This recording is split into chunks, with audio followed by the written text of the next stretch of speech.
네, 오늘도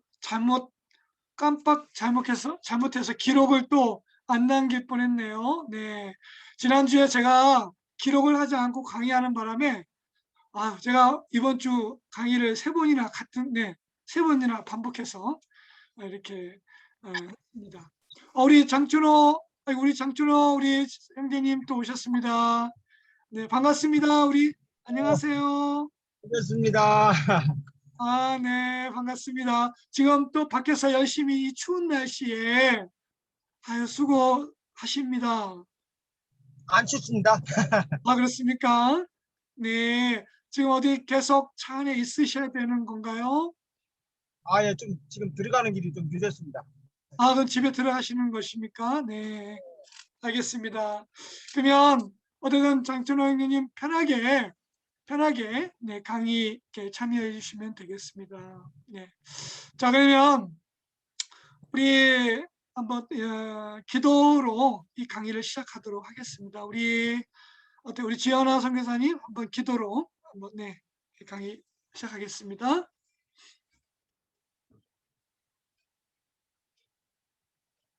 네, 우리 지연아 선교사님 음소거 한번 해주시고 네, 기도해 주시면 감사하겠습니다. 하나님 감사합니다. 우리를 하여금 또 듣게 하고 또 배우게 하심에 감사합니다.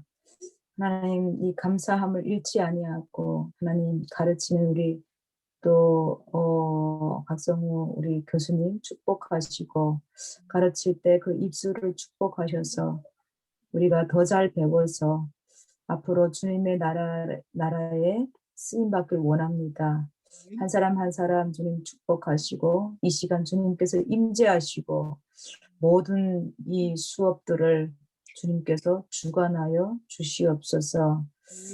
하나님 이 시간도 북한 땅에서 주위에 있고 또 먹을 것 때문에 굶주리고 있는 우리의 형제 자매들을 기억하면서 그들의 목까지 우리가 배우는 데에 힘쓰겠습니다. 감사하며 예수님의 이름으로 기도했습니다. 아멘. 아멘. 네. 우리 여기 참여하시는 우리 모든 분들이 참 귀하십니다. 네. 그래서 제가 강의 하나하나 준비하면서 기도하지 않으면 안 되는 것 같습니다. 다 귀한 분들이어서 참 감사하고요. 자, 오늘 우리 그러면 수업을 진행하도록 하겠습니다. 네. 화면 공유. 네. 지우고. 자, 오늘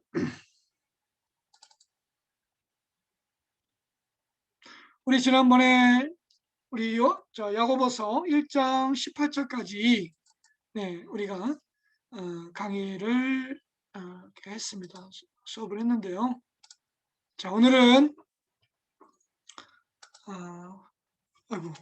이게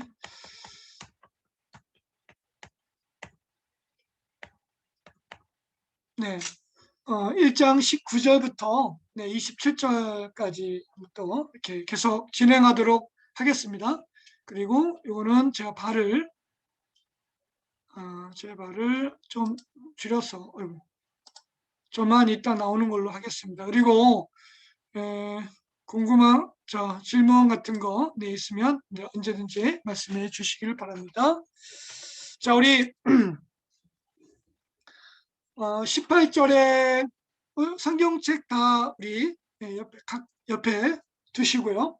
또 본문을 펴주시면 감사하겠습니다. 우리 야고보서 1장 우리 본문을 보시고 제가 또 파워포인트 나와 있는 내용을 가지고 수업을 진행하도록 하겠습니다. 우리 18절에 우리 그가 그 피조물 중에 죄송합니다.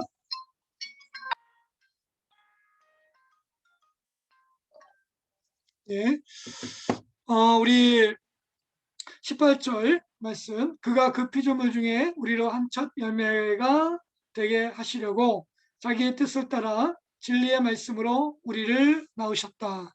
예, 우리 빛 되신 하나님께서 우리를 진리의 말씀, 진리의 말씀으로 우리를 낳았다라고 얘기를 하죠. 네. 그래서 우리 낳았다는 것은 우리 안에 진리의 말씀으로 생명을 주신 그리스도의 생명, 하나님의 생명을 나누는 것입니다.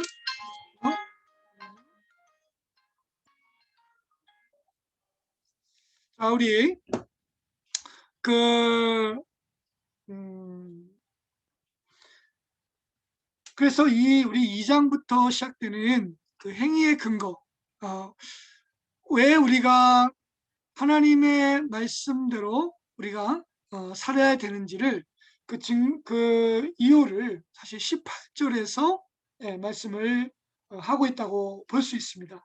그래서 그냥 단순히 야고보가 이제 2장에서 믿음으로가 아닌 왜 행함을 강조했느냐라고 한다면 그 이유는 바로 이 18절에 있다고 볼 수 있겠습니다. 네. 그래서 진리의 말씀으로 우리를 낳으셨다고 한다면, 그리고 그 말씀으로 우리 안에 그 생명이 있다고 한다면 당연히 그 말씀대로 살아가는 거죠. 말씀대로 우리가 움직여 가는 것이죠. 그 이소무화에 이런 얘기가 있어요. 재밌는 이야기인데요. 왜냐면 이제 그 바다 개가 있지 않습니까? 바다 개가 옆으로 이렇게 앞으로 가지 않고 옆으로 갑니다. 그때 이제 그 꼬마 개가 엄마 개한테 얘기를 하죠. 엄마, 다른 물고기들은 다른 친구들은 다 앞으로 가는데 왜 우리는 왜 옆으로 가죠? 그래서 얘기했습니다. 그랬더니 엄마가 무슨 말이야? 우리는 앞으로 가는데. 네, 이게 무슨 말일까요? 네, 그렇죠. 바닥에는 태어날 때 그 생명의 DNA, 그 생명 자체가 옆으로 가게 만들어진 거죠. 이렇게. 네, 그런 것처럼 하나님의 이 진리의 말씀, 그 하나님의 말씀으로 우리가 생명으로 거듭나고 또 첫 열매, 우리 하나님의 백성의 열매로서 우리를 낳으셨다고 한다면 당연히 우리들의 믿음을 통한 삶의 이런 변화들, 또 우리들의 그 행위가 어떠해야 되는지 이렇게 보여주고 있다는 것이죠. 자, 그래서 이 18절 말씀의 근거에서 자, 여기 보면 자, 명령법 동사들 이렇게 볼 수 있는데요. 자, 지난번 얘기했던 대로 유대인들의 성경 해석법 가운데 자, 하나님의 뜻과 하나님의 마음이 가장 많이 담겨 있는 그러한 단어, 그런 품사는 동사다. 그래서 항상 동사에 관심을 가지고 그래서 유대인들은 언제나 그 문장 속에서 동사를 굉장히 중요하게 취급을 합니다. 물론 주어도 그렇지만 동사가 중요하죠. 자, 왜냐하면 거기엔 동사가 중요한 이유는 하나님의 뜻과 하나님이 무엇을 말씀하시고자 할 때 바로 그 동사에 둔다는 것이죠. 자, 그러면 여기 보면 우리 19절부터 우리 22절의 그 말씀 속에서요. 자, 우리 세 가지의 우리 동사를 우리 한번 찾아보겠습니다. 우리 19절을 한번 우리 박성호 선교사님 한번 예. 읽어보시겠습니까? 듣기는 속히하고 말하기는 더디하라. 네. 또 성내기도 그렇죠. 너희가 형제들아, 너희가 알지니 사람마다 듣기는 속히하고 말하기도 더디하고 성내기도 더디하라. 더디하라. 이렇게 얘기를 하죠. 자, 여기 말씀을 들음과 행함 속에서 자, 우리가 하나님의 말씀을 듣는 하나님 말씀을 듣는 것은 속히하고 자, 그런 가운데서 이제 성내는 것을 조심하라. 더디하라 이렇게 얘기를 하죠. 자, 우리 안에 여러분 우리의 삶 속에서 좀 내가 좀 더 참을 걸 내가 좀 더 오래 인내했으면 좋았을 걸. 그래서 저도 그런 경험을 많이 하거든요. 네. 자, 이것은 만약 지혜에서 잠언에서 좀 많이 접할 수 있는 말이거든요. 지난 우리 얘기했던 대로 야고보서는 잠언서에서 이런 지혜의 말씀들을 많이 가지고 왔다 얘기를 했는데, 자, 하나님의 생명 속에서 우리는 하나님 말씀을 듣는데 빨리하고 비교급 그렇지만 성내는 부분이 있어서, 사랑은 언제나 오래 참고 사랑은 오래 참는다 그랬죠. 그리고 사랑은 성내지 않는다 그랬어요. 자, 그 다음에 이 21절 21절 말씀 한번 우리 지연아 선교사님 한번 읽어볼까요?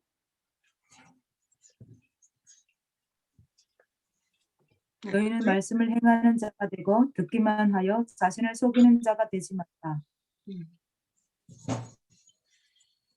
자, 계속 21절에 읽어요. 아니. 21절 말씀. 아, 21절 말씀이요. 네, 21절. 네. 그러므로 모든 더러운 것과 넘치는 악을 내버리고 너희 영혼을 능히 구원할 바 마음에 심어진 말씀을 온유함으로 받으라. 네. 자, 여기 보면 또 하나의 심어진 말씀이 나오죠. 18절에 진리의 말씀으로 우리를 낳았다고 하셨고요. 그 다음에 그와 연속상에서 21절에도 심어진 말씀을 어떻게 하라고요? 온유함으로 받으라 그랬습니다. 우리 공동서신 신학 최영삼 교수가 이 부분에 대해서도 잘 언급을 한 것 같아요. 네, 그래서 하나님의 말씀을 온유함으로 부드럽고 겸손함으로 받으라는 것이죠. 그야말로 아멘이죠. 아멘. 진리의 말씀을 받으라는 것입니다. 네. 네. 그 다음에 22절을 우리 손명근 형제님 한번 읽어볼까요?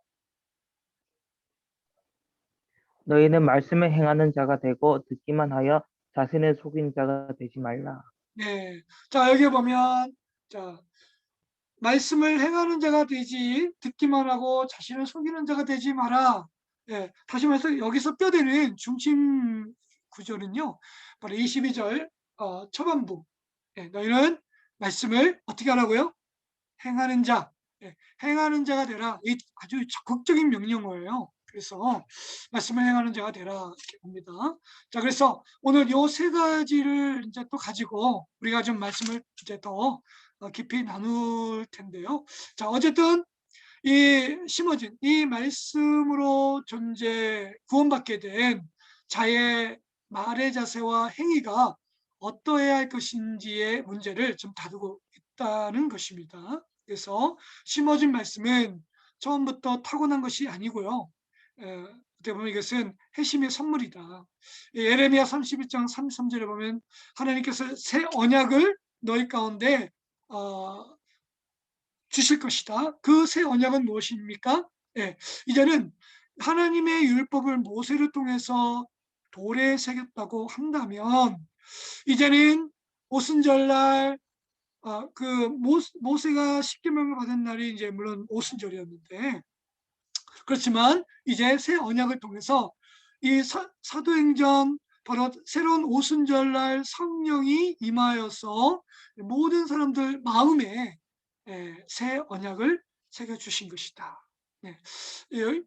이 부분을 대해서 언급을 하고 있다고 볼 수 있죠. 그래서 심어진 말씀은 것이 우리 주 예수 그리스도로 말미암아 우리 가운데 가르쳐 주신, 들려주신 그런 말씀들이라고 생각할 수 있겠습니다. 자, 이것을 한번 더 구체적으로 한번 나눠보도록 하겠습니다.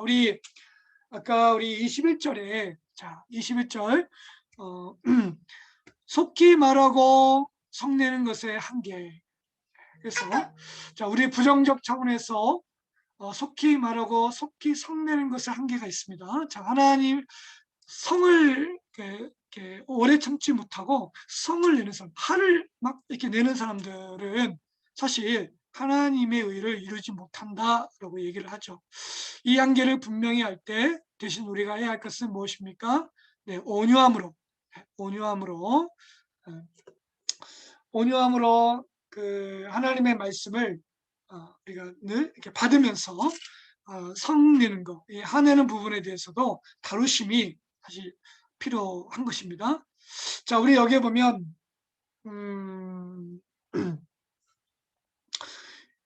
여기 이 심어진 21절에 그 심어진 하나님 말씀, 심어진 말씀, 자, 이것은 아까 얘기했던 대로 타고난 것이 아니다. 이것은 회심의 선물이다. 이렇게 얘기합니다. 그러니까 이 심어진 말씀이라는 것은 성령 하나님 새 언약 에레미야 31장 3절에서 얘기했던 13절에서 얘기했던 바로 이 새 언약 성령을 너희 가운데 주심으로 성령께서 너희 마음에 새겨주시는 바로 말씀이다. 그리스도의 말씀이다. 그렇죠?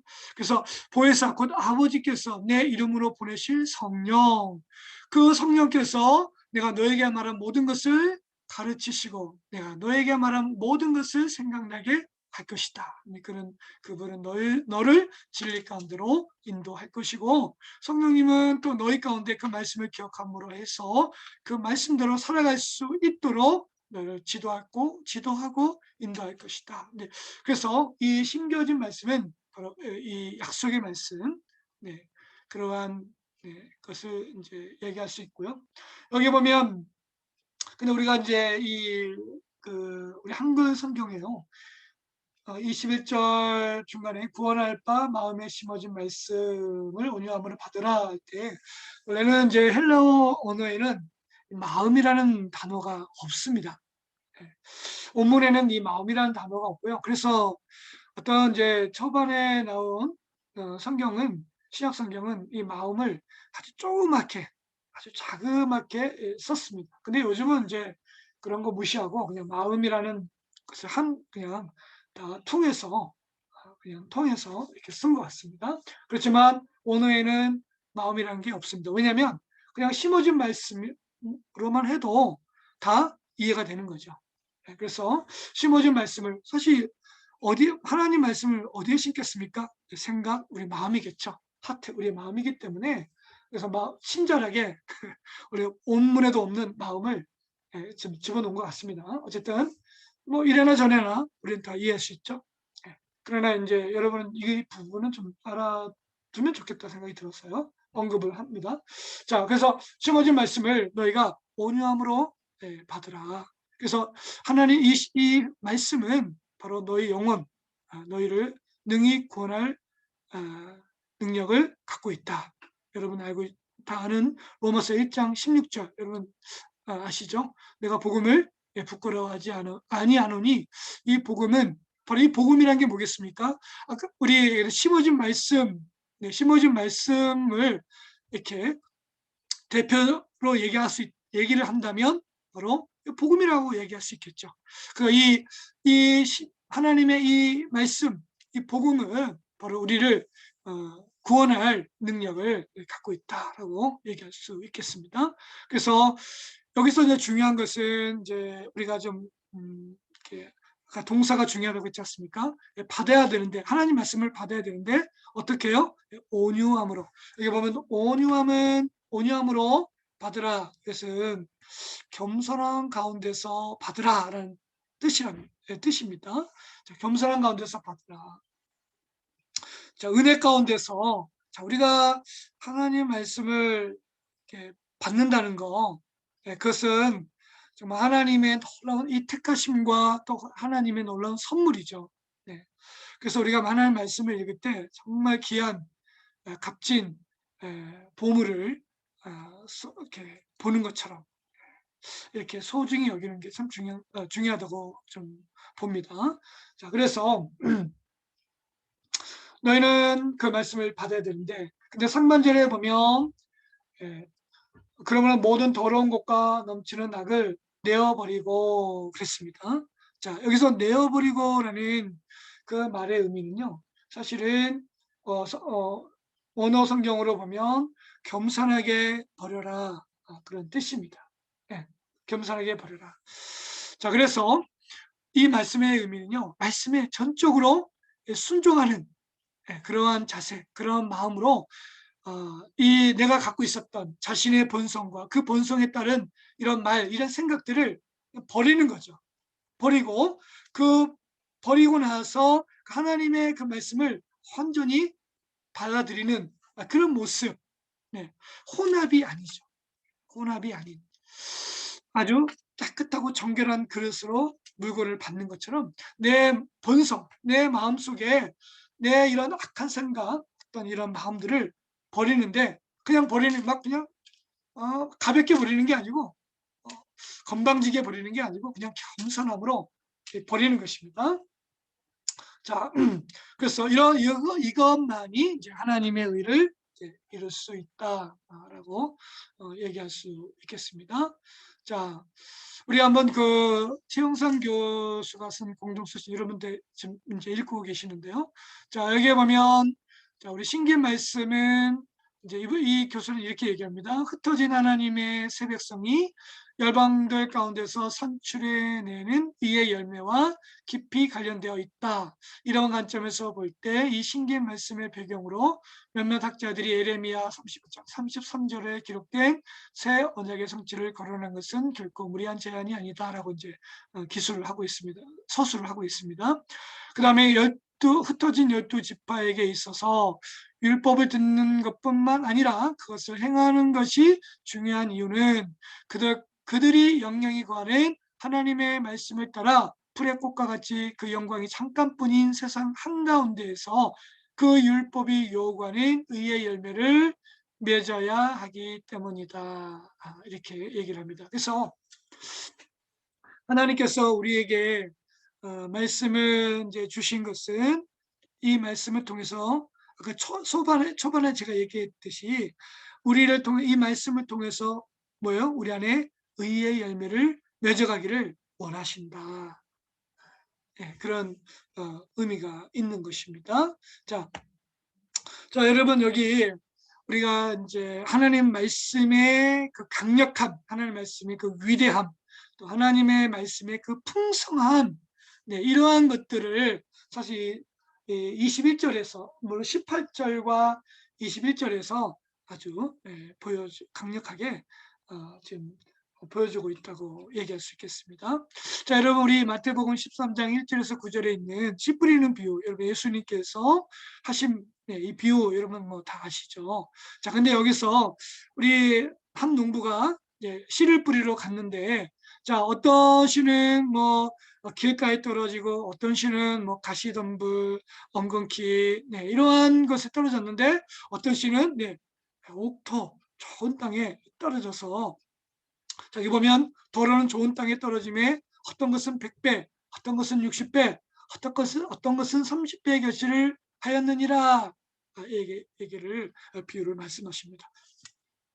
근데 여러분 우리 이 비유는 그동안 우리 많은 또 우리 이제 교회에서 설교할 때 마치 이 씨를 받아들이는 이 마음의 상태가 얼마나 중요한가, 이러한 이제 이런 포커스, 이러한 것에 중점을 둬서 그동안 나눴다고 한다면 이제 새롭게 얘기 나누는 것은 그게 아니고 예수님께서 하시고자 하시는 이 비유의 진정한 목적은 바로 씨의 능력이 있다.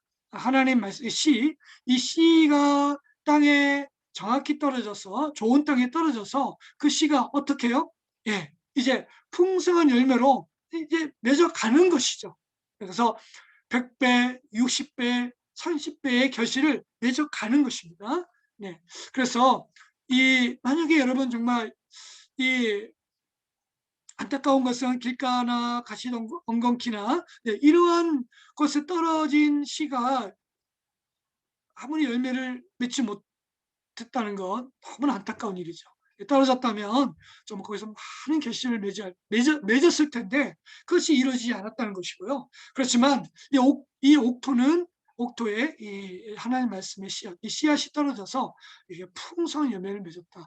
여러분 그렇다고 한다면 그렇죠? 이해가 되시죠? 그렇다고 한다면 하나님의 말씀이 정말 우리 안에 이렇게 이 말씀이 심겨졌다고 한다면 우리는 정말 그 말씀의 능력을 따라 당연히 우리들의 인격의 변화, 그리스도인으로서의 성숙한 그런 모습들, 이런 것으로 변화되는 거, 너무 당연한 거 아니겠습니까?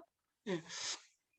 만약에 이런 변화와 이러한 열매들이 없다고 한다면, 예, 우리는 하나님 말씀 제대로 하나님 말씀, 말씀이 심겨졌다라고 말할 수는 없겠죠. 정말 제대로 된 하나님 말씀이 심겨진 것이라고 한다면 우리는 정말 30배, 60배, 100배의 열매를 맺는 것처럼 우리 인격이 그렇게 바뀌어지는 것. 네, 이건 너무 당연하다는 것이죠. 자, 그래서 이 야고보의 구원론에 최영선 교수는 이렇게 썼습니다. 자, 어떻게 심긴 말씀이 구원하는가?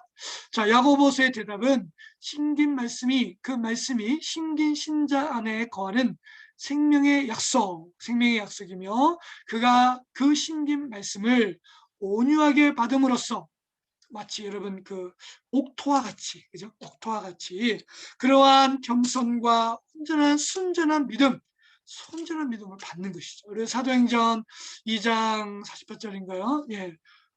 또 우리 이제 사도행전 2장 42절을 보면, 자, 저희가 사도의 말씀, 사도의 가르침을 받아서 순전한 마음으로, 기쁜 마음으로 집에서 음식을 나누고 교제하고 기도하기 힘쓰고 이러한 그 사랑의 코이노니아 공동체를 이렇게 형성해서 교회를 아름답게 키워갔는데요.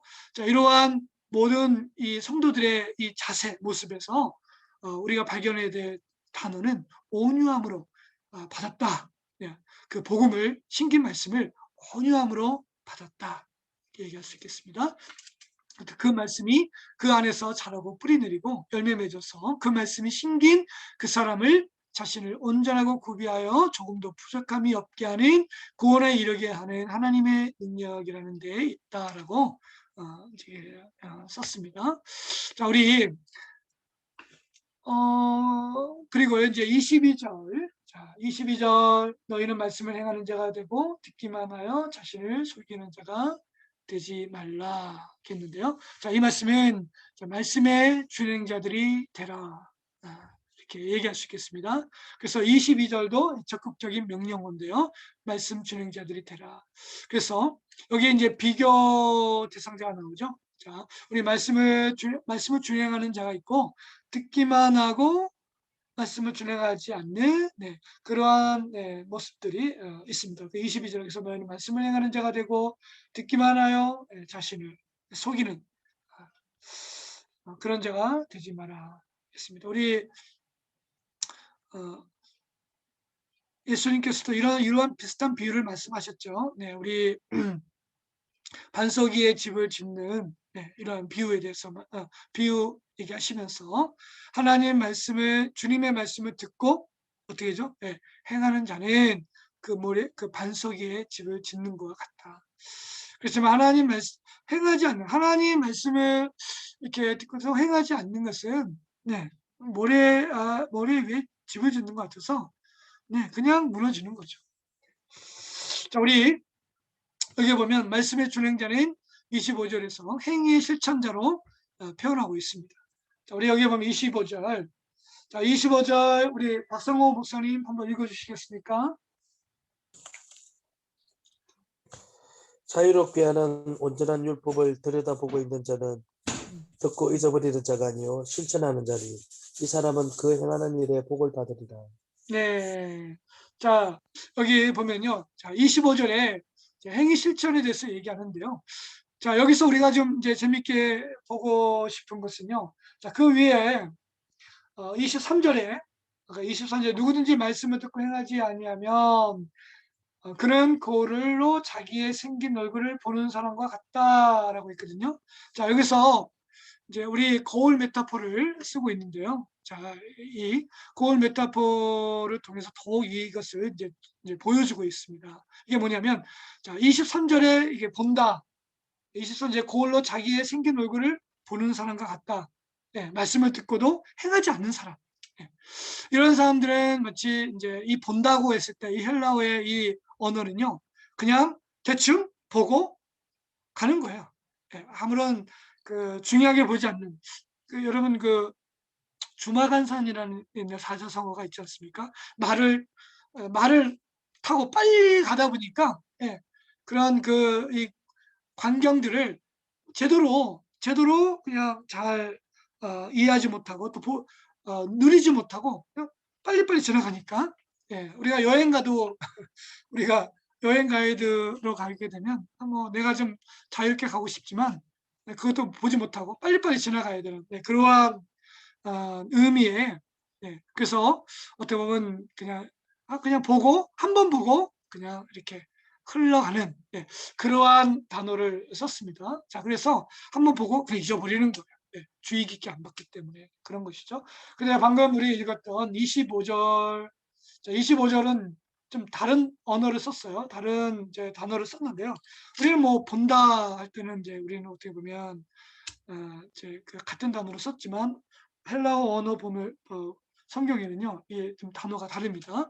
그래서 여기 25절에는 자유롭게 하는 온전한 율법을 들여다보고 라고 했을 때 그 본다라고 하는 그 단어는요.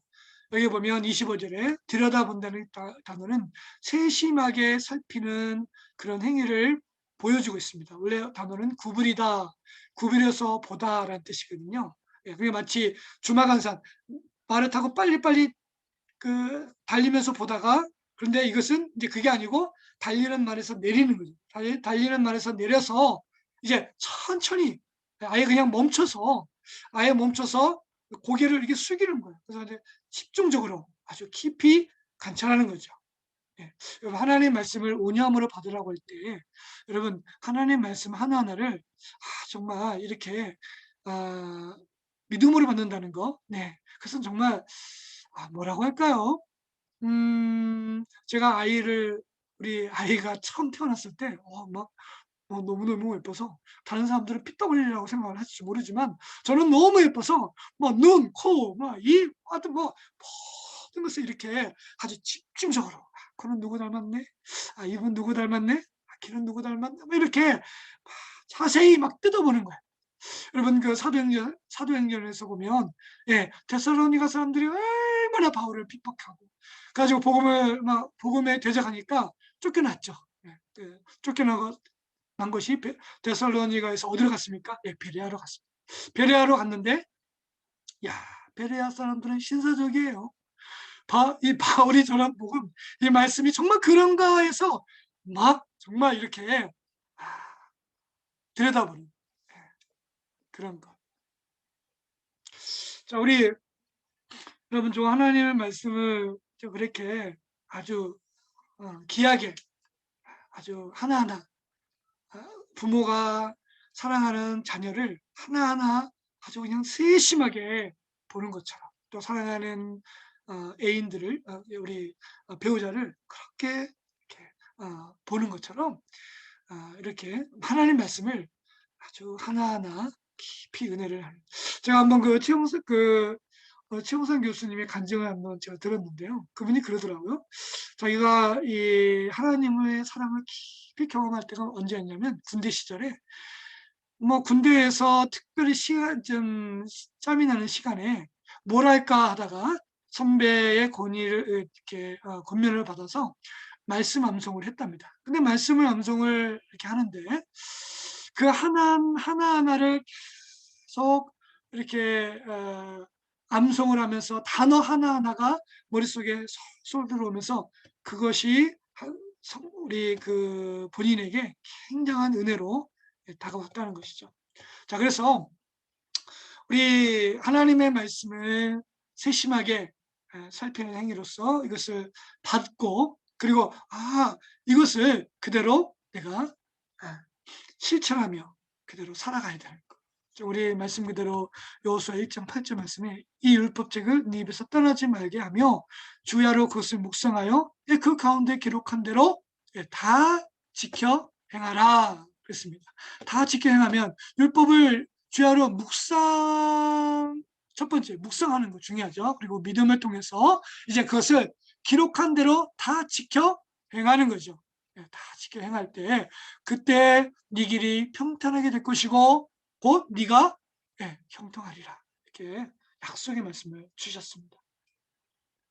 자, 그래서 하나님의 말씀을 온전함으로 기쁨으로 받아라. 그리고 25절, 그래서 25절 그 주의 깊게 보고 또 행하는 것은 자유롭게 하는 건전한 율법이다. 그래서 자유의 율법. 네. 우리 여기 보면 이제 2장 12절에도 있거든요. 2장 12절에 보면 한번 볼까요? 2장 12절. 자, 2장 12절 이렇게 보면 너희는 자유의 율법대로 심판을 받을 자처럼 말도 하고 행하기도 하라라고 했는데요. 자, 자유의 율법, 자유롭게 하는 온전한 율법의 같은 의미죠. 자, 25절에 있는 자유롭게 하는 온전한 율법. 그 다음에 아까 했던 2장 12절에 있는 자유의 율법, 뭐 같은 의미였다고 보면 될 것 같고요. 자, 여기 보면 이 율법, 여러분 근데 참 재밌는 거는요. 자, 여러분 자유롭게 하는 온전한 믿음. 우리가 그동안 바울 서신서에서 또 우리 교회에서 늘 가르침을 받았던 이러한 단어가 좀 더 이렇게 익숙하지 않은가요?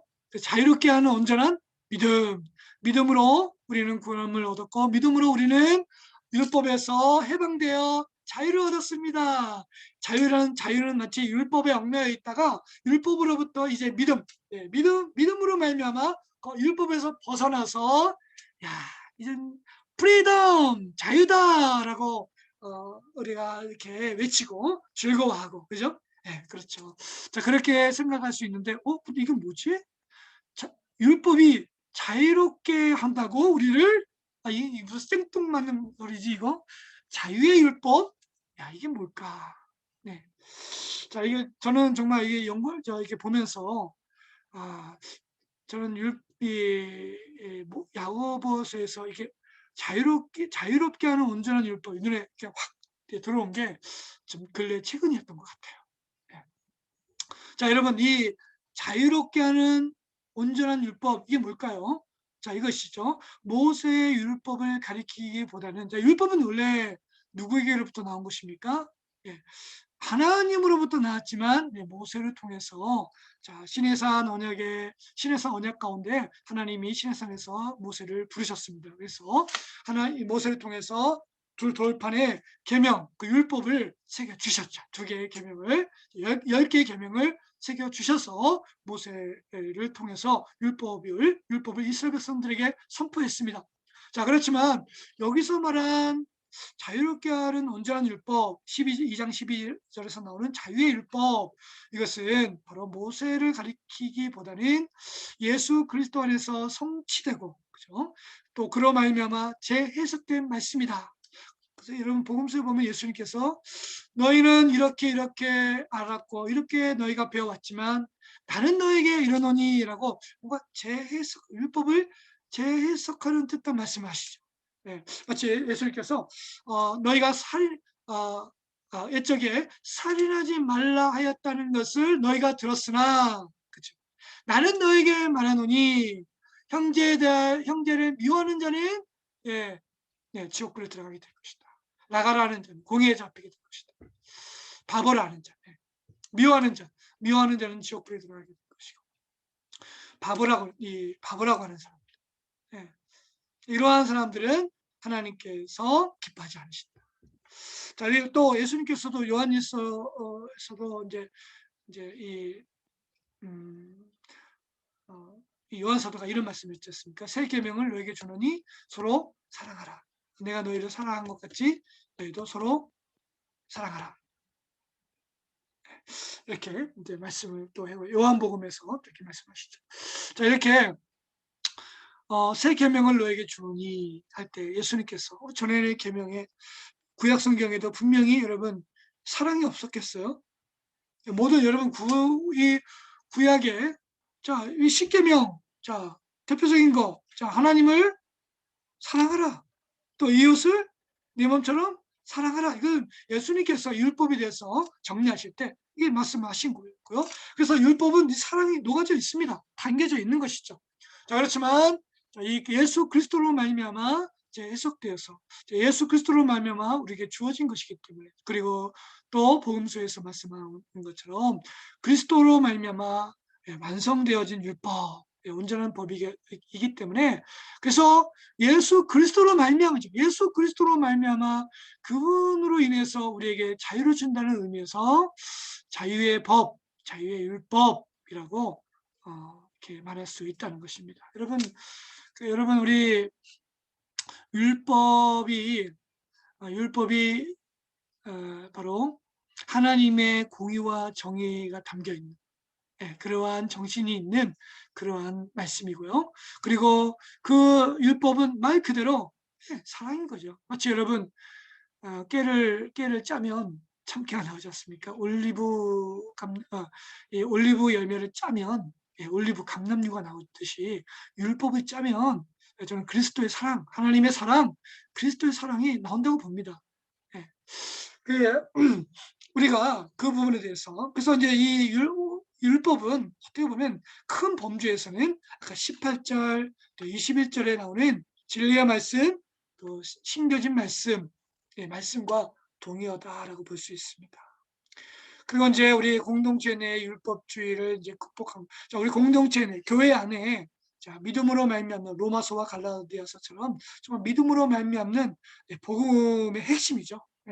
자, 그렇지만 그것으로 인해서 여러분 사람은 어떻게 보면 어느 한 가지에 몰두하면요 다른 한 가지가 약간 희석되는 경우가 좀 제외되는 경우가 좀 있습니다.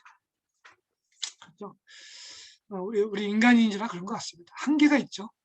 한계가 있고요. 자, 그래서 어떻게 보면 성부 하나님에 몰두하면 성자 하나님이 약간 희미하게 보이고요. 성자 하나님의 성령님, 성자 하나님께 몰두하다 보면 성부 하나님이 좀 멀리 있는 것 같아요. 저는 그걸 많이 경험해봤어요. 여러분 어떠실지 모르겠어요. 자, 여러분 그렇지만 사실 삼위일체 하나님 이게 동등하게 정말 이렇게 하나님이 우리와 교제하는, 하나님이 우리를 구원하시고 하나님이 우리와 교제하실 때는 오늘 하나로만 있지 않습니다. 성부, 성자, 성령 이 세 분의 하나님 한 분이지만 세 인격의 그 하나님이 우리와 함께 하시기 때문에 삼위일체가 되는 건데, 자, 그런 가운데서 그렇지만 이렇게 균형 있는 그러한 관계를 맺는 건 정말 중요하죠. 자, 그런데 교회 안에서 율법주의, 믿음으로 말미암는 그것으로 인해서 사실은 어려움이 되는 것 중에 하나가 무율법주의로 빠져들기 쉽다. 그렇게 생각을 합니다. 그래서 율법주의도 문제지만 무율법주의도 극복해야 하고 해결해야 될 문제다라고 얘기할 수 있겠습니다.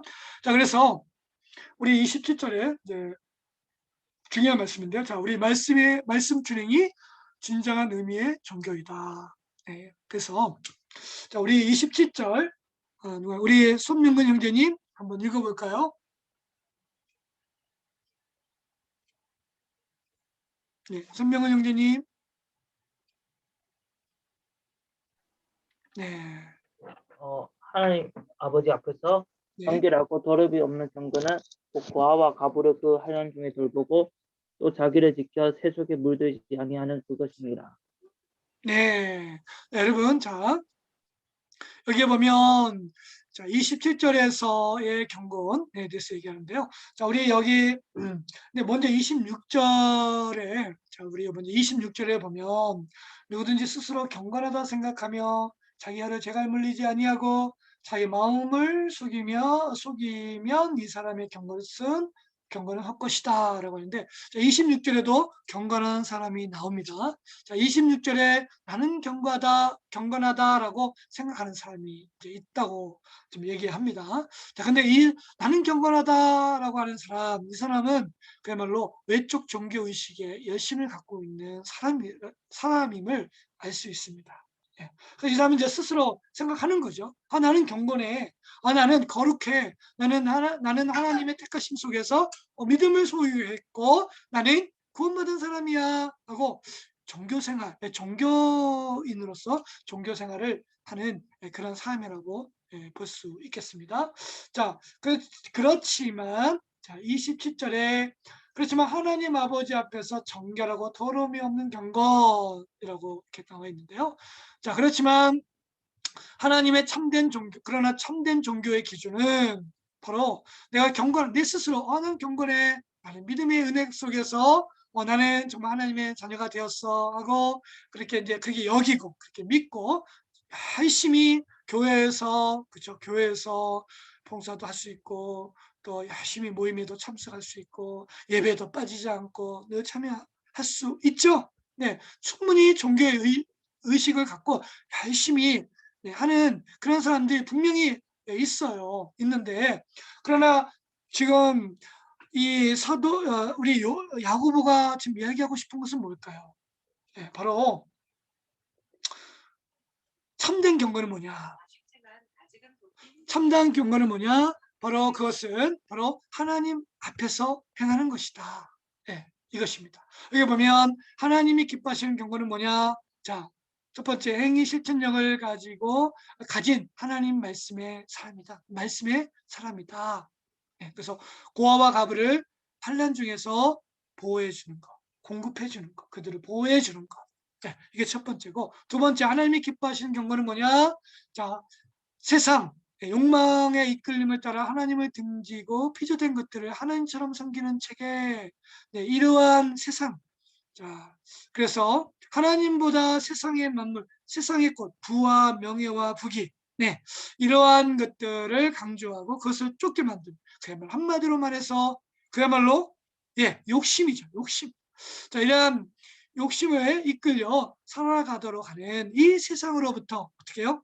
내 자신을 지켜가는 것이다. 우리 로마서 12장 1, 2절. 로마서 12장 1, 2절 여러분 다 아시는 말씀. 그러므로 형제들아, 내가 하나님의 모든 자비하심으로 너희를 권하노니 너희 몸을 하나님이 기뻐하시는 어떻게 해요? 거룩한 산 제사로 드리라. 이는 너희의 드릴 영적 예배니라. 너희는 이 세대, 이 세상, 이 세대를 본받지 말고 오직 마음을 새롭게 함으로 변화를 받아서, 그렇죠? 하나님의 선하시고 기뻐하시고 온전하신 뜻이 무엇인지 분별하도록 하라라고 하고요. 요한일서 2장 15, 17절. 이 세상에 있는 것들을 사랑치 말라. 누구든지 세상을 사랑하면 아버지의 사랑이 그 속에 있지 아니한다. 이렇게 세상으로부터 자기를 지켜내는 것이다 하고 있습니다. 자, 여러분 여기서 우리가 함께 나누기를 원하는 것은요.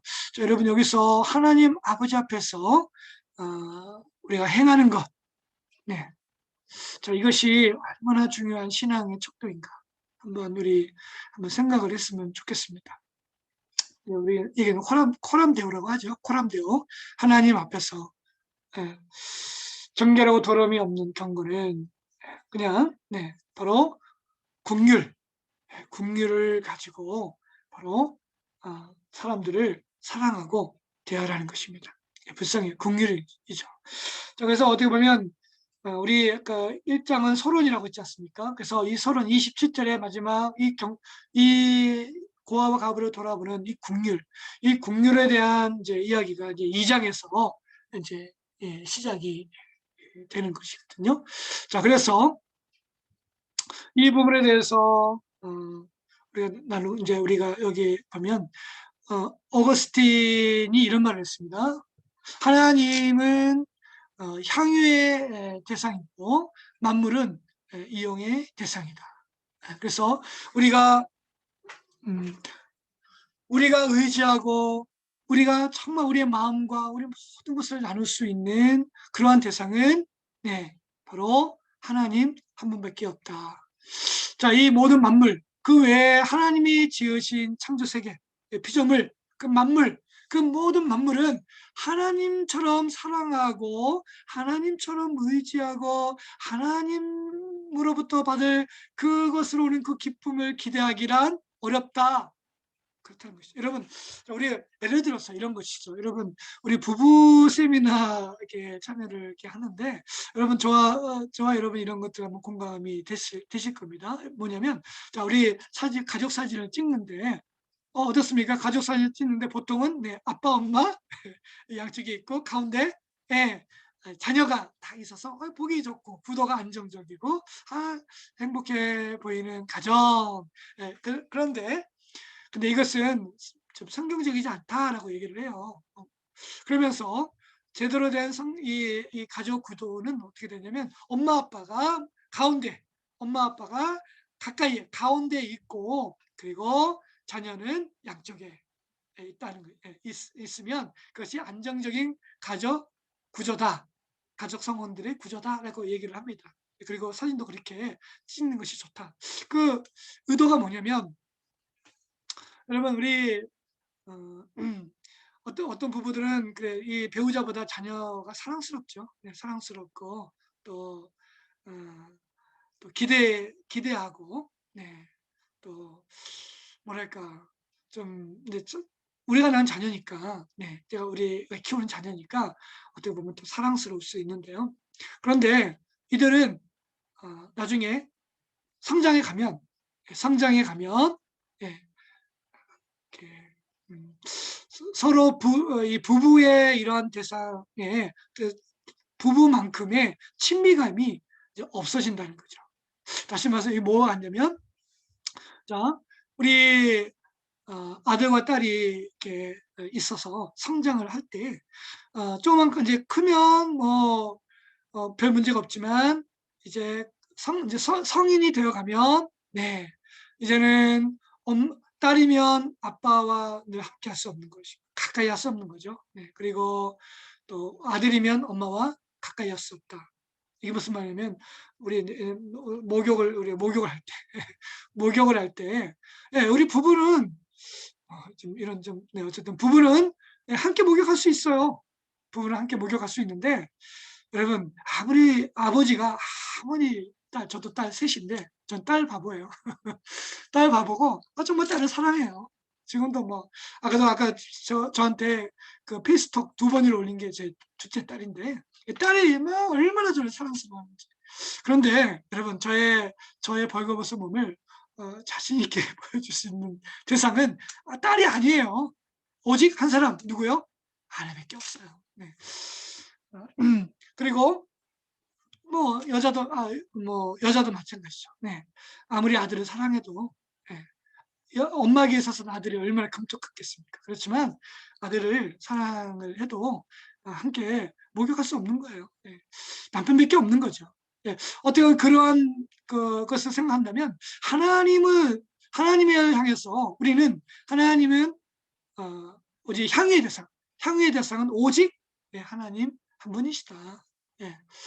자, 그런데 만약에 이 향유의 대상인 하나님을 빼버리고 그것을 치우고 거기에 거기에 우리가 뭐 물질, 우리 이제 뭐 부유함이라든지 성공이라든지 이 세상의 모든 것들을 그 자리에 갖다 놓는다고 한다면, 그것을 향유한다면 제대로 된 향유가 될 수 없고 결국 그것도 썩어지고 없어질 것인데 그렇다고 한다면 우리가 기대하고 우리가 바라는 모든 것들이 그냥 모래 위에 지었던 그 집이 창수에 의해서 그냥 가차없이 무너지는 것처럼 그냥 와르르르 무너지는 거죠. 와르르르 무너지는 거예요.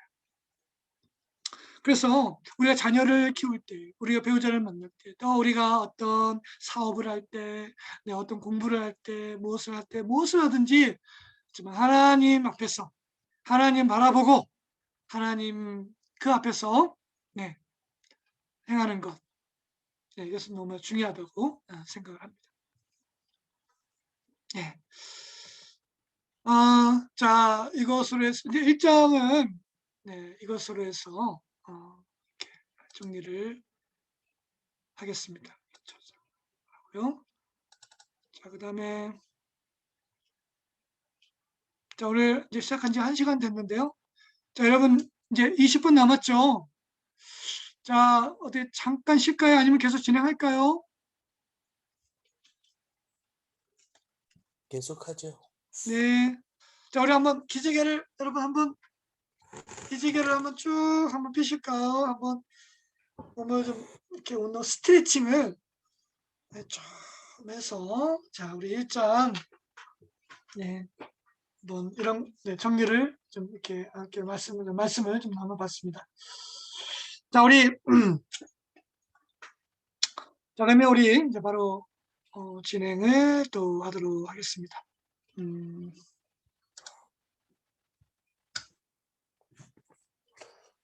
자 우리 2장 1절부터 13절인데요. 그냥 이것은 오늘 한번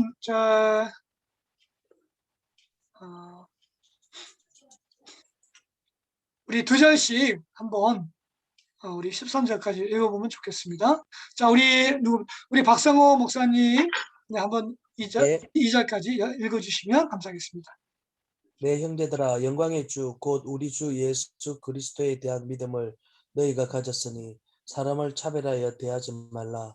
만일 너희 회당에 금가락지를 끼고 아름다운 옷을 입은 사람이 들어오고 또 남루한 옷을 입은 가난한 사람이 들어올 때에 네, 3, 4절은 우리 지연아 선교사님.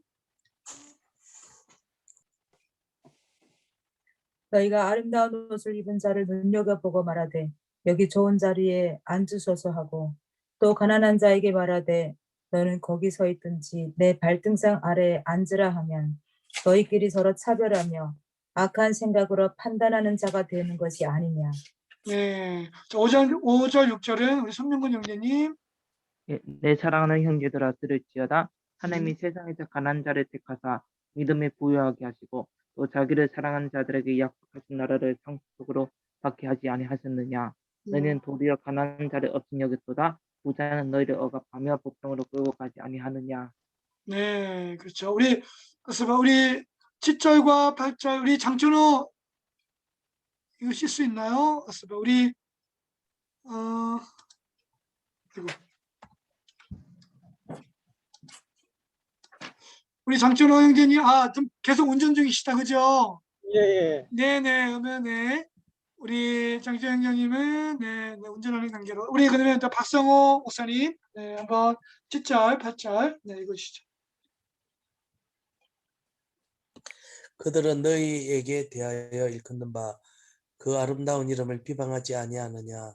너희가 만일 성경에 기록된 대로 내 이웃 사랑하기를 내 몸과 같이 하라 하신 최고의 법을 지키면 잘하는 것이오니와.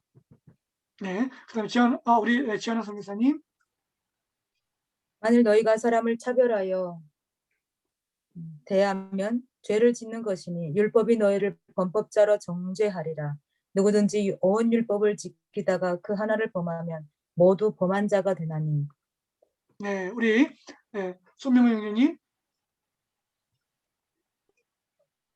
가늠하지 말라 하시니까 또한 살인하지 말라 하셨은즉 내가 비록 가늠하지 아니하여도 살인하면 율법을 범한 자가 되느니라.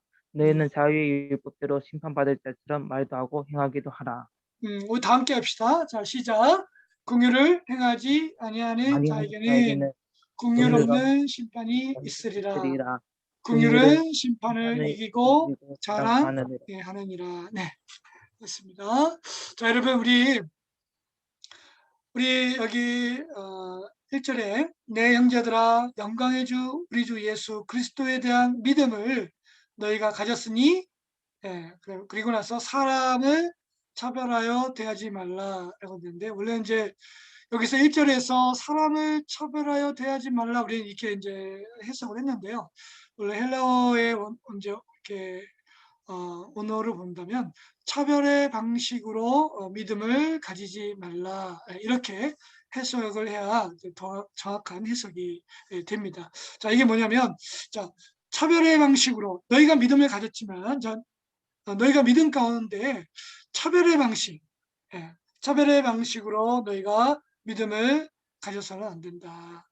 다시 말해서 예수 그리스도를 향한 믿음, 그 예수 그리스도를 향한 그 믿음이 온전히 그분을 향한 믿음이 다른 형제, 다른 사람들을 향한 믿음으로도 동일하게 이렇게 가야 함을 이렇게 이제 보여준다고 생각할 수 있는데요. 자 여기 보면 우리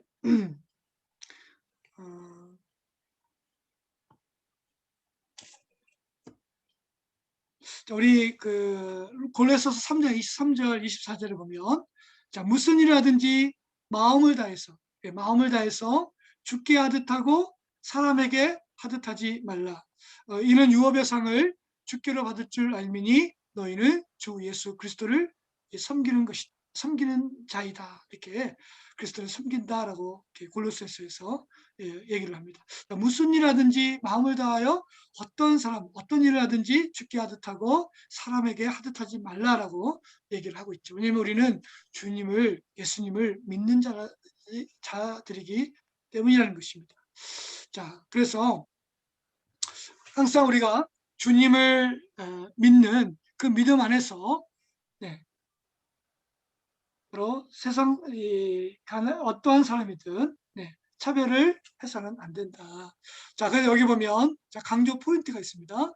자, 믿음을 가지되 이렇게 차별하는 그러한 방식은 안 된다. 그 신자가 하지 말아야 할 것으로서의 차별 행위. 자, 왜냐면 이제 로마서 2장 11절, 에베소서 6장 9절에 보면 자, 뭐라고 했습니까? 하나님은 외모를 취하시는 분이 아니다. 하나님은 외모를 보시는 분이 아니고 무엇을 보신다? 구약에 나와 있죠. 하나님은 그 마음의 중심을 보신다. 마치 그 사무엘이 사울 왕 다음으로 이렇게 다윗을 기름 부으시고자 하실 때, 자, 이새의 집으로 가라라고 해서 이제 딱 사무엘이 왔는데 보니까 뭐 이새의 아들들이 다 뭐 아주 그냥 너무 잘생겼어요. 너무 훌륭해. 그래서 야, 이 중에 있나 보다. 그런데 하나님의 말씀은 뭐였습니까? 나는 외모를 취하지 않는다. 사람의 외모를 보지 않는다. 나는 그 마음 중심을 본다.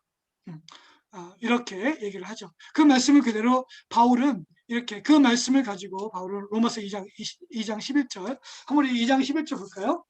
우리 로마서 2장 12절 한번 보겠습니다. 로마서 2장 12절 보면 자, 이는 하나님께서 외모로 사람을 취하지 아니하심이라 했습니다. 또 우리 에베소서 6장 9절 말씀 보면요. 자, 에베소 6장 9절.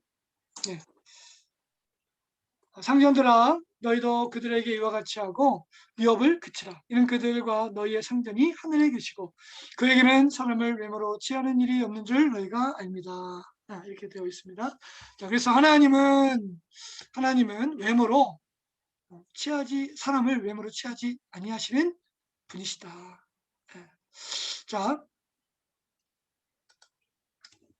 그리고 하나님 또 여기 보면 레위기 19장 15절에 이런 말씀이 있죠. 우리 레위기 19장 15절 보면 재판장이 제사장들이 재판할 때 재판장들이 가난한 사람이라고 해서 그 사람이 죄를 범했는데도 가난하다는 이유로 인해서 편법하게 가난한 사람의 편을 들어서는 안 된다. 공의로. 또 부한 사람은 또 부유한 사람이라고 해서 그 사람의 편을 들어서도 안 된다. 오직 재판은 무엇이다? 가난하든 부자든 그것을 가지고 그것을 척도로 해서 재판이 이렇게 좌지우지돼서는 안 되고 오직 공의로 심판해야 한다. 재판을 해야 한다. 이런 것을 레위기 19장 15절에서 이렇게 말씀하시는데 이것은 왕의 명령입니다. 하나님께서 이 재판장들에게 주신 최고의 법인데요. 자, 이러한 것을 이제 가지고 지금 야고보는 얘기를 하는 것입니다. 그래서 너희가 그리스도에 대한 믿음을 먼저 가졌다고 한다면 바로 이러한 하나님께서 사람을 대하는 그러한 태도, 그런 마음 그대로 동일한 믿음을 가지고 그렇게 행해야 한다. 이렇게 얘기를 하죠. 자, 그래서 이 문장 구절은 이미 그 예수 그리스도를 영광의 주로 고백하는 신앙을 가지고 있음을 전제하고요. 자, 그런 믿음, 자, 예수 그리스도를 왕으로, 예수 그리스도를 구주로 영접한 믿음의 사람들, 자, 그러한 예수 그리스도를 믿음으로 고백하는 그러한 사람들은 자, 그 주님에 대한 믿음을 어떻게 합당하게 유지할 것인가 하는 문제에 대해서 지금 말하고 있고요. 그 무엇이 그런 믿음에 부합하는 실천적 삶 행위가 무엇인가, 그 가운데서 이 질문을 하면서 바로 사람들을 차별하지 않는 것이다. 차별하지 않는 것이다.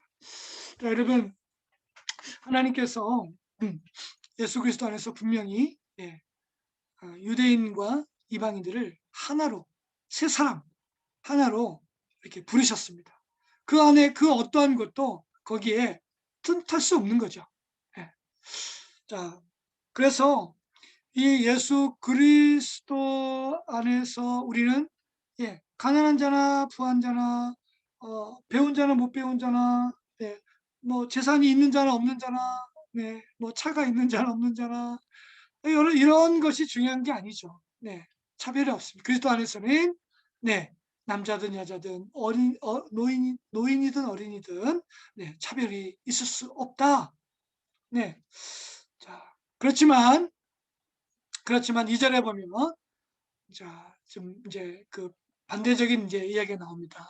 자, 여기 보면 2절에 자, 만일 너희 해당에 금가락지를 끼고 아름다운 옷을 입은 사람이 들어오고 또 남루한 옷을 입은 가난한 사람들이 들어올 때에 너희들은 어떻게 하느냐? 자, 이거 보면 너희 해당에서 일어나고 있는 이제 해당에서 일어나고 있는 어떤 구체적 차별 행위를 지적하고 있는데, 자, 여기 보면 이 해당은 뭐 장소적 의미보다는 이제 이 유대인들의 모임을 이제 얘기합니다. 유대인들은 어떤 회당, 마치 우리 교회 같은 것 같아요. 뭐 건물이 교회가 아니죠. 건물은 그냥 건물은 예배 장소 뭐 이렇게 생각할 수 있지만 참된 교회는 건물이 아니고 예수 믿는 그리스도인들, 우리들의 모임, 이게 우리 이제 교회라고 진정한 교회, 에클레시아 진정 교회다라고 얘기했듯이 유대인들도 같은 것 같아요. 유대인들도 회당 그러면 그들이 어떤 회당이라는 어떤 그런 꼭 거기 장소적인 것이 아니고 유대의 어떤 모임, 유대의 모임, 이것을 지칭을 합니다. 자, 이런 너희 유대인들의 모임, 자, 그러한 모임 자리에서 자, 부자들이 이제 나타나는 모습들 이제 보여주고 있죠. 이 부자들이 나타나는 아주 위풍당당하게 등장을 합니다. 모임 자리에서, 모임 가운데서 자, 금가락지를 끼고 또 여기 보면 아름다운 옷, 아주 빛나고 찬란한 그러한 그 모습들, 그러한 차림으로 이렇게 나타나죠. 여러분, 우리 세상 기준으로 정말 우리 모든 사람들이 자, 어떻게 보면 우리가 예수님의 겸손을, 예수님을 닮아간다고 하는데도 어떻게 보면 늘 뭔가 좀 뽐내고자 하는, 드러내고자 하는 마치 공작새처럼 공작새가 아주 그 짝을 찾기 위해서 그 꼬리를 이렇게 쫙 펼쳐지는 것처럼 그렇게 자랑하는, 저는 그 미국의 그 의학 박사이셨던 교수님, 그 교수님이 간증하는 걸 좀 들었는데, 미국 사회에서 한인들의 모임, 우리 한인들의 모임 가운데 이 의사들, 아주 그 상류층에 있는 사람들은 모일 때에 어떤 차를 몰고 오느냐, 이거 눈여겨 본답니다. 최소 아우디, 막 이런 아주 기본적인 아주 그리고 뭐 몇백만 원짜리 시계, 뭐 이런 아주 화려하고 아름다운 수장을 하는 그러한 모습으로 탁 나타날 때 벌써 바라보는 사람들의 눈빛이 다르다는 것이죠. 그런 부자의 모습들 있습니다. 자, 그런데 거기에 부자들이 들어옵니다. 아주 화려한 눈이 부시는 그렇게 들어오는데 거기에 또 하필 아주 그냥 가난한 사람이 등장하는 거예요. 또 더러운 아주 모습으로 때 묻은 남루한 모습으로 등장을 합니다. 자, 그럴 때 이 두 가지가 이제 두 사람이 들어옵니다. 이 모임에. 그럴 때 이제 결국 이 모임 자리에서 믿음을 갖고 있는 사람들, 이 믿음을 갖고 하나님을 예배하고 하나님을 찾는 이러한 모임 가운데서 이 두 부류가 나올 때, 자, 근데 여기 보면 판단하는 이제 이런 차별 행위가 나옵니다. 자, 그래서 3절에 한번 우리 지연아 선교사님 한번 읽어주시면 감사하겠습니다. 너희가 아름다운 옷을 입은 자를 눈여겨보고 말하되 여기 좋은 자리에 앉으소서 하고 또 가난한 자에게 말하되 너는 거기 서 있든지 내 발등상 아래에 앉으라 하면 4절까지 읽어주세요. 너희끼리 서로 차별하며 악한 생각으로 판단하는 자가 되는 것이 아니냐. 아멘. 자, 그렇습니다. 여기서 이제 이 야고보는요, 자, 이 판단하는 자의 부당한 지혜에 대해서 이제 그 얘기를 합니다. 자, 우리 여기 보면 너희 이 4절에 너희들끼리 서로 차별하며 악한 생각으로 판단하는 자가 되는 것이 아니냐 했는데요. 자, 판단한 자의 부당한 지혜에 대해서 얘기합니다. 그러면서 자, 이건 뭐냐면 이렇게 얘기하는 거죠. 너희들끼리 서로 차별하여 악한 생각으로 판단하는 자라고 봐야 되지 않느냐. 네, 맞습니다. 그런 것이죠. 네, 맞습니다. 그러한 자라는 것이죠. 그러면서 여기서 뭐 인간의 교만을 이제 지적을 합니다. 우리의 마음속에 있는 높아진 이 교만, 이런 마음들을 여기서 이제 보여주고 있습니다. 그다음 우리가 주님을 그렇게 정말 사랑하고 주님을 동일하게 주님께서 나를 부족하고 비천한 나를 사랑해 주셨고 그거에 대한 은혜, 그런 믿음을 갖고 있음에도 불구하고 오히려 예수님처럼 그렇게 하지 못하는 그러한 우리들의 그 교만심, 이런 것들을 지금 야고보서는 지적하고 있습니다. 자, 그래서 여기 보면 5절에 내 사랑하는 형제들아 들을지어다. 하나님이 세상에서 가난한 자를 택하사 믿음에 부유하게 하시고 또 자기를 사랑하는 자들에게 약속하신 나라를 상속으로 받게 하지 아니하셨느냐 했습니다. 자, 우리 여기까지만 좀 하고 정리를 해야 될 것 같네요.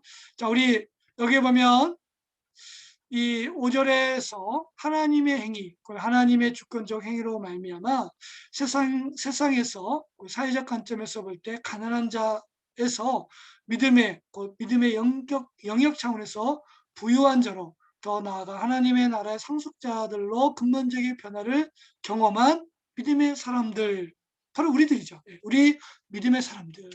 자, 우리는 정말 어떻게 보면 모두가 예수 그리스도의 고난과 예수 그리스도의 그 십자가의 은혜 속에서 그분의 가난해짐으로, 예수님이 철저하게 낮아짐으로 우리는 부유한 자가 됐지 않습니까?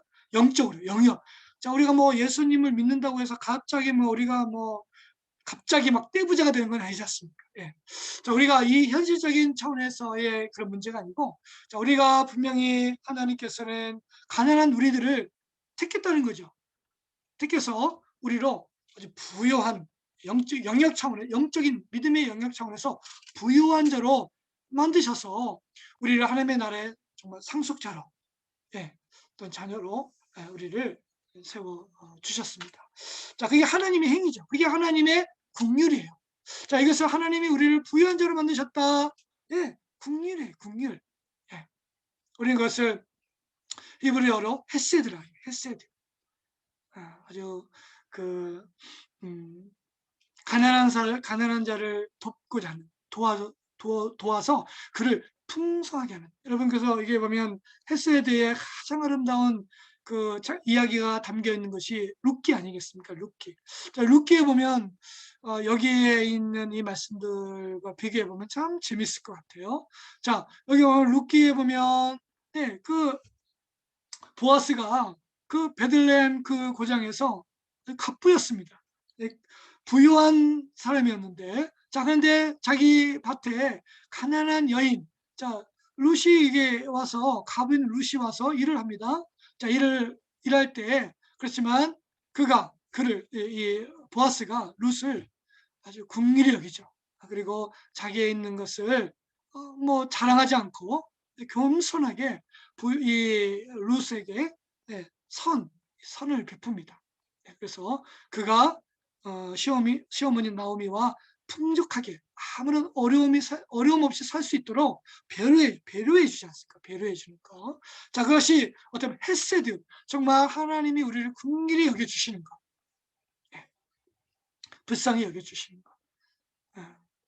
그렇다고 한다면 우리도 그러한 주님의 마음, 하나님의 마음을 갖고 그런 그런 믿음을 갖고 있는데, 그런데 그 믿음을 다른 사람들에겐 동일하게 하지 않는 우리들의 이중인격, 이런 모습들, 이런 반대적인 이런 모습들, 이 부분에 대해서 지금 야고보는 대비하여서 굉장히 좀 어떻게 보면 그 질책을 하고 있다고 볼 수 있겠습니다.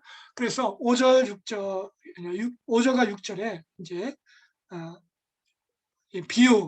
비교를 합니다. 그래서 5절은 하나님에 대한 긍휼, 하나님께서 우리를 향한 긍휼을 베풀어 주신 그 은혜, 긍휼, 그것을 먼저 이제 이게 이것을 하나의 증거로 들이대고요, 나타내고, 그러나 6절에 그러나 너희는 도리어 가난한 자를 업신이 여겼고 또 부자는 업신이 여겼다, 이렇게 얘기를 합니다. 그래서 업신이 여겼다는 것은 멸시했다, 함부로 대했다, 미워했고 또 형편없는 아주 그러한 자로 여기고 멸시했다, 이렇게 얘기를 합니다. 자, 오늘은 여기까지, 시간 관계상 여기까지 이렇게 하도록 하겠습니다. 네. 자,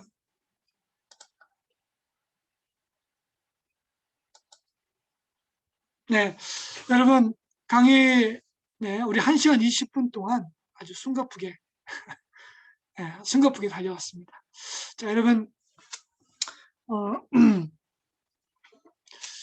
오늘 우리 과제를 체크를 안 했는데요. 네, 우리 보내오신 분도 있고요. 오늘 또 바쁘셔서 아직 못 내신 분도 있습니다. 네, 그 과제 연구 속담에 이런 말이 있죠. 네, 오늘 걷지 않으면 내일은 뛰어야 한다. 이런 말이 있습니다. 그주 한 해 이게 과제를 안 하면요, 그 2주 3주 지나면은 감당하기 어렵게 됩니다. 그래서 가급적이면 어떤 바쁘고 힘들더라도 꼭 그 주간에 마친 과제를 성실하게 해주시길 바라고요. 그리고 말씀 암송, 네, 여러분에게 큰 은혜가 될 것입니다. 네, 자, 우리 말씀 암송 오늘 두 번째죠. 자, 우리 그리스도의 인격. 자, 우리 뭐였습니까? 오늘 말씀 사랑인데, 사랑에서, 자, 우리 갈라디아서 5장 13절 말씀인가요? 네, 갈라디아서 5장 13절. 자, 우리 오늘 이 말씀 한번 암송을 합시다. 자, 시작. 형제들아, 너희가 자유를 위하여 부르심을 입었으나 그러나 그 자유로 육체의 기회를 삼지 말고 오직 사랑으로 서로 종노릇 하라. 네, 우리 한번 이렇게 눈 감으면서 눈 감고 서로 암송을 하면 확실하게 확인할 수 있을 텐데요. 자, 저는 이제 여러분 제가 두 번째 강의 때 이걸 좀 잠깐 했긴 했는데요. 제가 오늘 두 번째 강의는 녹화는 했습니다. 근데 제가 실수로 20분 동안 이 녹화 정지 버튼을 누르지 않아 가지고 20분이 이상한 동영상이 돼서, 그래서 이제 이걸 편집을 해야 됩니다. 편집 후에 올리도록 하겠습니다. 자, 그리고 저는 여러분 이 암송은 매일매일 하는데, 저는 이제 운동할 때 합니다. 제가 이제 그 헬스에 이게 뭐죠? 운동을 할 때요. 말씀을 딱 옆에 두고 걸으면서 런닝머신에 옆에서 걸으면서 말씀을 암송을 합니다. 그러면 말씀 암송이 잘 돼요. 제가 1시간 운동을 하는데 1시간 운동을 할 때 말씀 암송을 10개를 다 암송이 되더라고요. 저는 이렇게 그래서 저는 운동도 하지만 말씀 암송하는 시간이에요. 여러분도 나는 화장실에 가는데 화장실에서 일 보는 게 말씀 암송하는 시간이야. 딱 이렇게 뭘 하든지. 우리 장전호 형제님은 내가 출근하고 퇴근하는 버스 이 차 안에서 나는 바로 암송해야지. 이렇게 뭔가 여러분 시간과 장소에 딱 정하세요. 그리고 그 시간대에 암송을 하세요. 그렇지 않으면 암송할 시간이 없어요. 그런데 여러분 암송을 하면 놀라운 하나님의 은혜가 분명히 임합니다. 경험해 보시면 압니다. 그래서 오늘 이 그리스도 인격 이렇게 잘 하시길 바랍니다. 자, 오늘 뭐 특별히 뭐 질문사항, 네, 시간이 많이 지났는데 뭐 질문사항 있으십니까? 네. 네. 진지하게 여러분들 이렇게 참여해 주셔서 감사드리고요.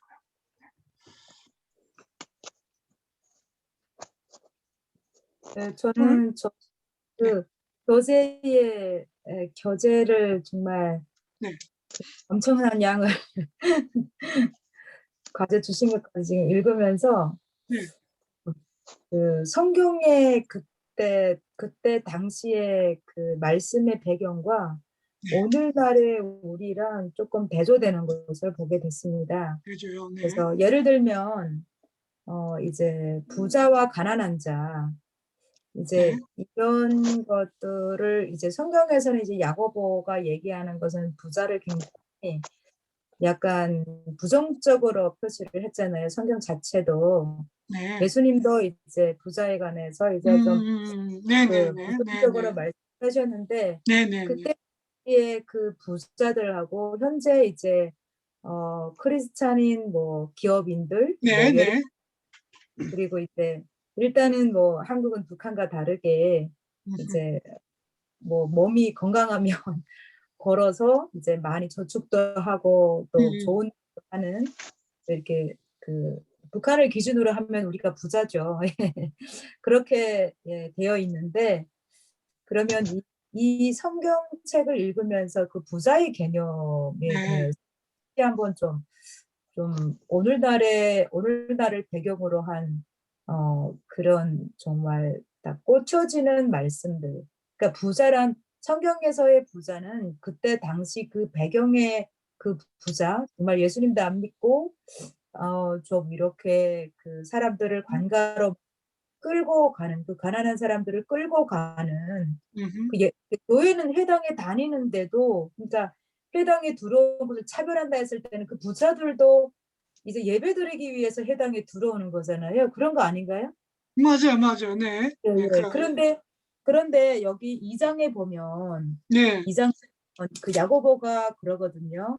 그 사람들이 너희를 끌고 간다고 그 법의 재판관에 이제 끌고 간다고 그러잖아요. 네. 그래서 이런 걸 보면 약간 종교의식, 종교주의에 빠진 부자들을 볼 수가 있는데 오늘날의 부자 이제 예수님을 믿는 부자들은 그런 게 아닌 것 같은데 이 말씀을 지금 현재 우리한테 비교를 한다면 어떻게 바라봐야 되는지 그러니까 이 말씀을 저자는 그 필자는 그렇게 했더라고요. 거기 이제 최 교수님은 그 가난한 자의 가치관이 그 부자들의 그 가치관과 똑같이 가면 안 된다. 이거를 지적하고 싶은 거예요. 그 부자의 그 가치관을 지적하는 문제를 지적하는 것보다는 그 목적이 가난한 자들의 가치관이 그 부자들의 가치관하고 똑같으면 안 된다.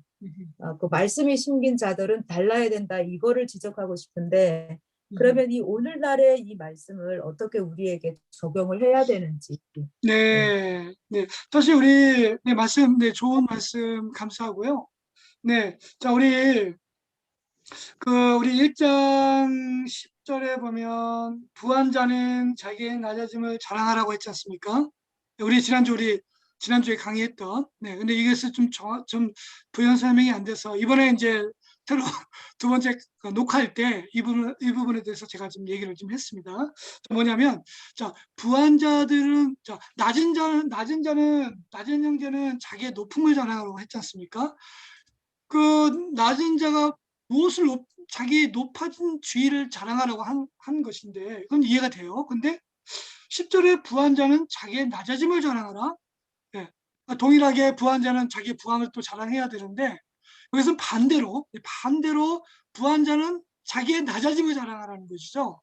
그러면 부한 자가 왜 낮아졌다고 이게 뭐지? 라고 한다면 바로 여기서 부한 자라는 것은 전에는 하나님을 믿기 전에는 또 우리가 주님 믿음 생활하기 전에 하나님을 믿기 전에는 우리가 세상의 부유함 속에서 늘 부족함이 없는 예수님의 비유처럼 자 오늘 창고 오늘 농사가 너무 잘 돼가지고 농사가 해마다 농사가 너무 잘 돼가지고 야 창고가 부족하다 더 짓다 아주 세상적인 부족함이 없는 그런 부유함에 있었던 사람이 그런데 어느 날 자기 실체를 이제 보면서 하나님께서 이 부유함 이 모든 것들은 풀의 꽃과처럼 풀과 들에 핀 꽃처럼 동풍이 뜨거운 바람 불면 시들어지는 것처럼 이것은 한순간에 시들어지는 것이구나를 것을 깨닫고 그렇지만 그 속에서 부유했던 내가 그 교만하고 그렇게 안하무인하며 살았던 정말 하나님 없이 살아도 된다고 생각했던 나에게 어느 날 하나님께서 나를 긍휼히 여기서 나에게 찾아오셔서 너의 실체 너는 정말 부유한 자이나 실상은 가난한 자요 너는 사실 아무것도 아니다라는 것을 깨달았고 자기 자신을 겸손하게 아주 겸손하게 낮췄다.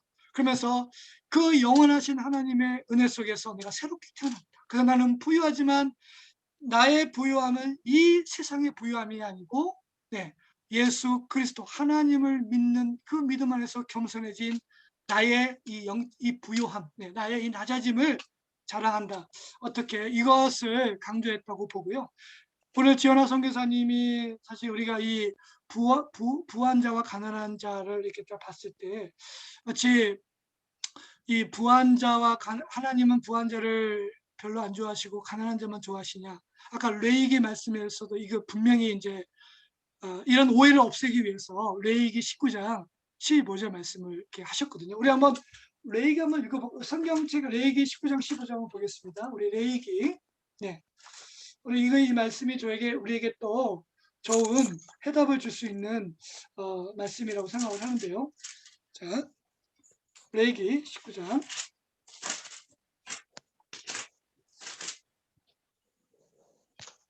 우리 15절 16절 자 15절 16절 우리 한번 우리 박성호 목사님 한번 읽어주실래요? 너희는 재판할 때 불의를 행하지 말며 가난한 자의 편을 들지 말며 세력 있는 자라고 두둔하지 말고 공의로 사람을 재판할지며 너는 내 백성 중에 돌아다니며 사람을 비방하지 말며 내 이웃의 피를 흘려 이익을 도모하지 말라. 나는 여호와이니라.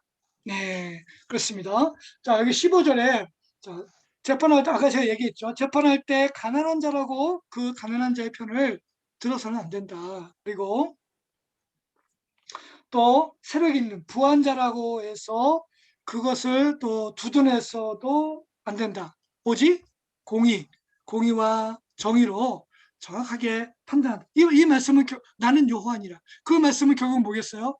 하나님은 부하다라고 해서 그를 멸시하고 싫어하시는 것이 아니고 가난하다고 해서 그를 긍휼히 여기고 그 편을 두는 게 결코 아니다. 하나님은 정직하신 분이시다.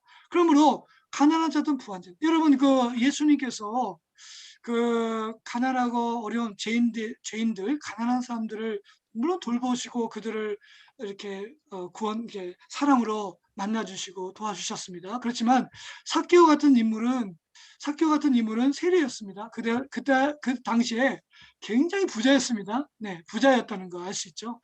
자, 그렇지만 예수님은 그 가난하다 부하다 이것은 세상적인 기준에서 그게 문제가 되지만 하나님은 그렇게 보지 않는다는 것입니다. 하나님은 영적으로 정말 영적인 권위, 영적인 어떤 그런 모습에서 그가 정말 심령이 가난해지고 심령이 온유해지고 그런 경우 아까 얘기했던 보아스 같은 사람도 어떻게 보면 부자죠.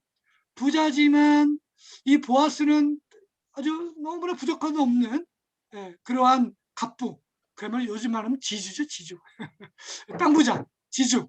많은 사람들 하인을 거느리는.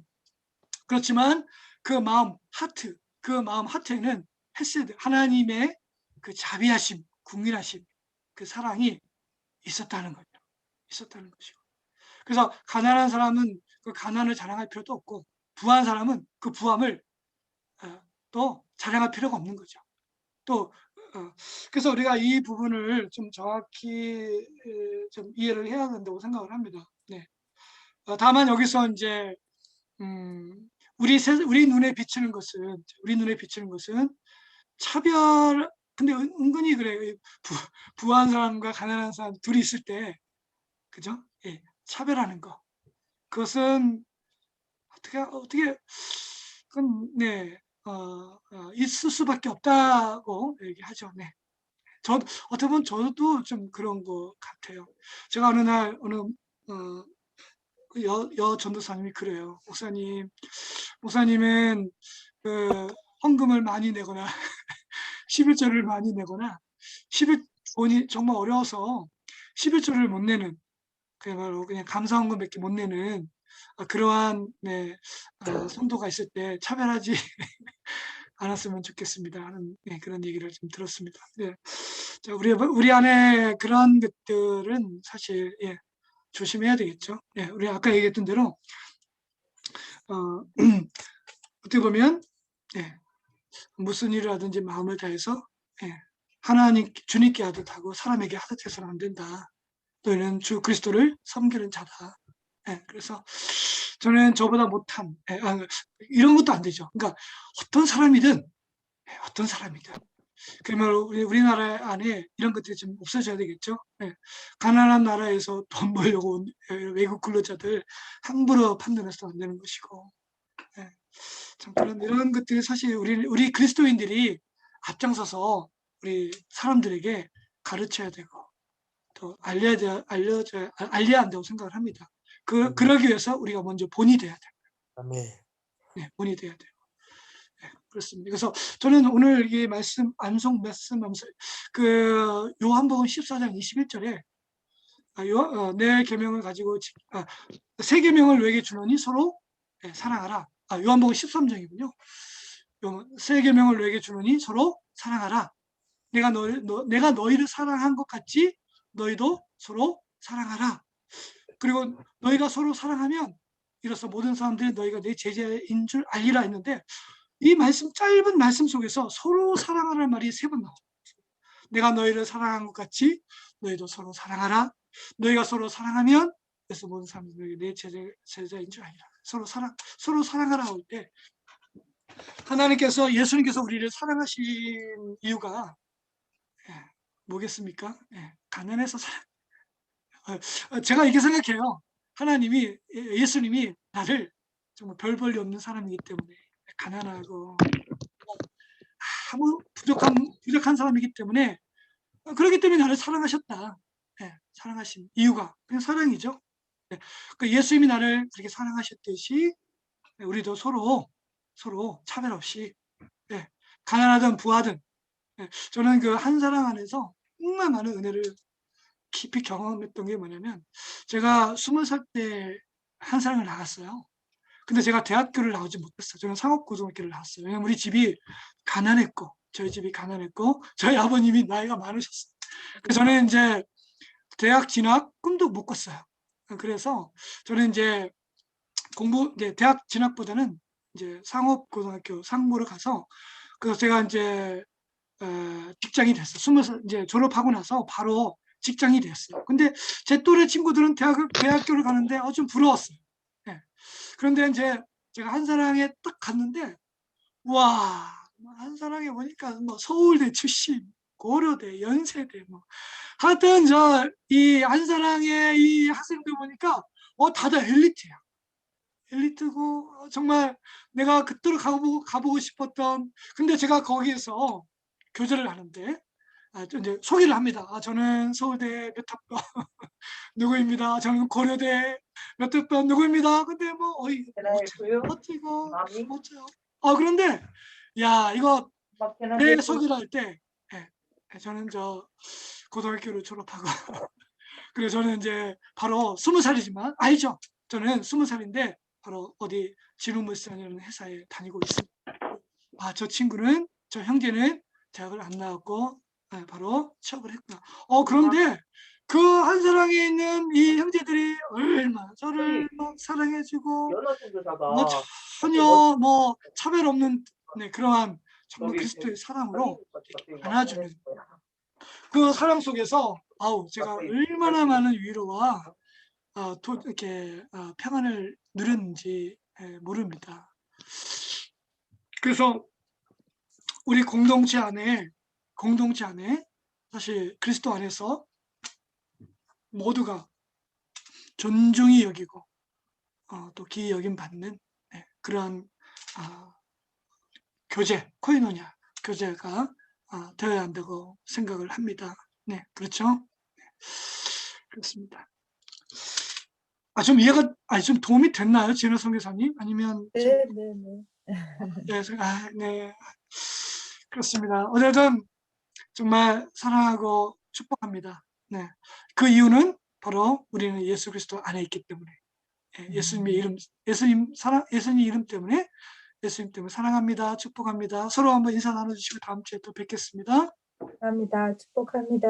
네, 사랑하고 축복합니다. 할렐루야. 네, 수고하셨습니다.